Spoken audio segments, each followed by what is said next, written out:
আর এটাতে কোনো সম্প্রদায়ের লোক যুক্ত আমি বলছি না, কমপ্লিটলি তৃণমূলের গুন্ডা ক্রিমিনালরা যুক্ত।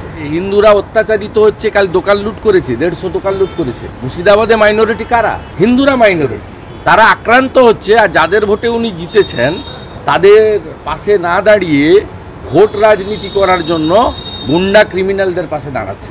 এর জন্য দায়ী মমতা ব্যানার্জি। আমি সকালেই, কাল রাত্রেই 12টার মধ্যেই গভর্নর সাহেবকে মেল করেছি যে আপনি এই দুটো জায়গা ভিজিট করুন এবং এনআইএ তদন্তের জন্য সরকারকে অ্যাডভাইস করুন। ও গত বছরের মতো এই বিষয় নিয়ে প্রয়োজন হলে জনস্বার্থের মামলা বিরোধী দলনেতা করতে বাধ্য হবে। গতবারে করেছিলাম বলে ডালখোলা, রিষড়া এবং শিবপুরে এবারে দাঁড় করিয়ে সব প্রসেশন পাস করিয়েছে। উদয়ন গুহর মতো গুন্ডারা ভোট লুট করতে যায়, সে বিষয়ে রাজ্যপাল মহোদয় ওখান থেকে সন্ধ্যে 6টার পরে তো রাজ করতে পারেন।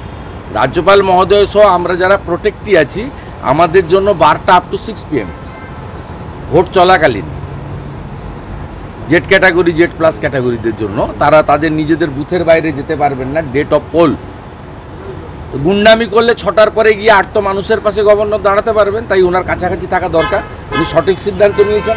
একদিকে ইলেকশন কমিশনের নির্দেশকে মান্যতা দিয়েছেন, অন্যদিকে উত্তরবঙ্গ থেকে গণতন্ত্র এবং মানুষকে বাঁচানোর জন্য একটা মরিয়া চেষ্টা তিনি করার কালকে চেষ্টা করেছেন, করবেন, তা আমরা আশা করি।